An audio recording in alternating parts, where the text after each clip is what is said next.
Bueno, muy buenas. Mi nombre es Carlos Alberto Mollín Arboleda.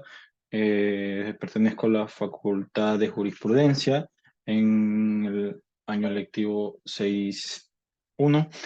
Eh, Mi docente es el abogado Elvi Fuentes Tenorio y en este voy a hablarles sobre los delitos y contravenciones contra la tutela judicial efectiva.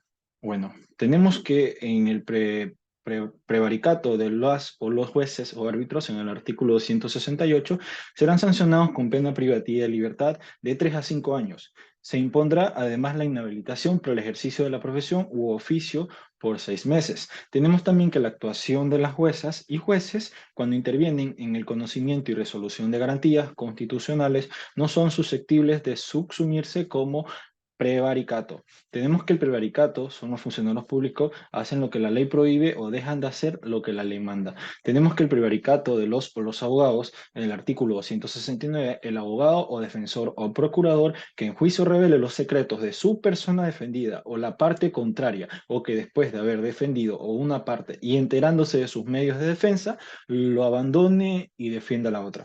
Tenemos que también que será sancionado con una pena privativa de libertad de 1 a 3 años.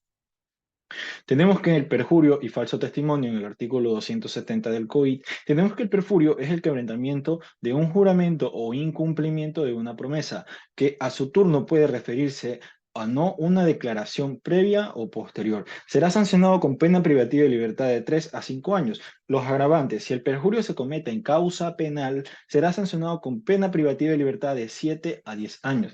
En falsa de testimonio, tenemos que tenemos tres claros importantes, que vendría a ser que supone una declaración falsa que puede prestarse con o sin juramento, sea este previo o posterior. Tenemos que será sancionado con una pena privativa de libertad de 1 a 3 años. Si el falso testimonio se comete en causa penal, será sancionado con pena privativa de libertad de 5 a 7 años. Los agravantes son los siguientes. Se comete en causa penal, será sancionado con pena privativa de libertad de 5 a 7 años.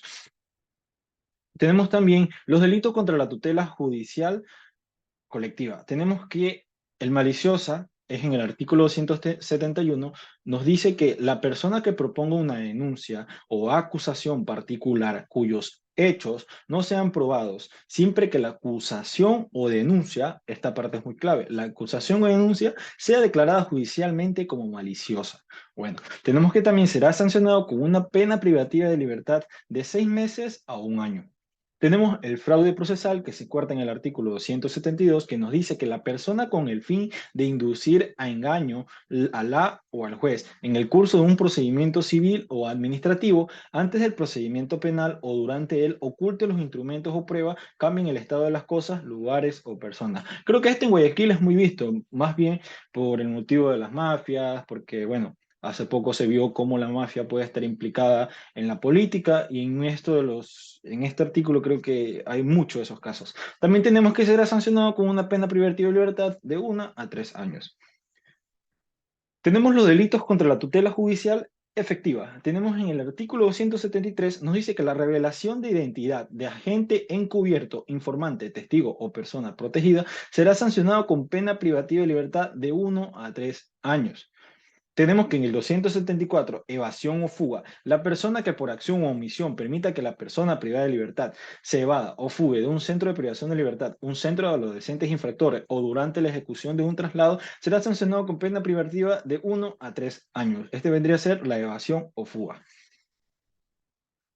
Tenemos también en el artículo 275 que nos dice que en el ingreso de artículos prohibidos, dice, las personas que ingresen por sí mismo o a través de terceros a los centros de privación de libertad, sustancias sujetas a fiscalización en las cantidades que no constituyan al delito, tendrá una pena de 1 a 3 años.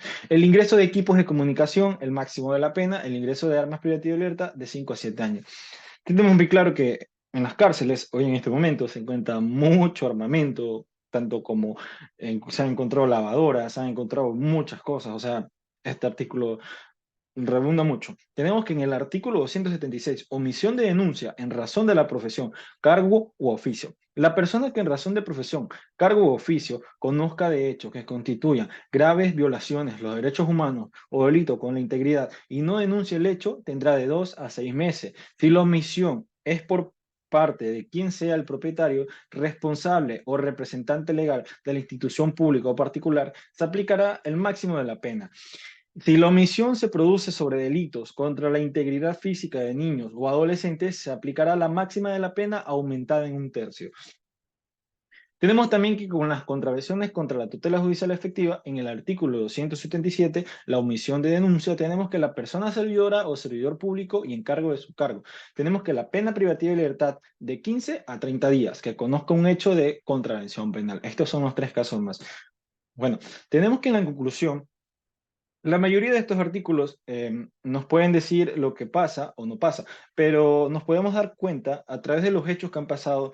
Se puede decir en el año pasado o en los últimos 5 o 10 años, se puede que siempre hay mucha corrupción en los lugares como es una cárcel, como también ha pasado en lugares como UPC, que dan, o sea, que por motivo de que hacen un cambio o si no les proponen un aumento o cosas así, provocan que estas personas queden libres queden en libertad.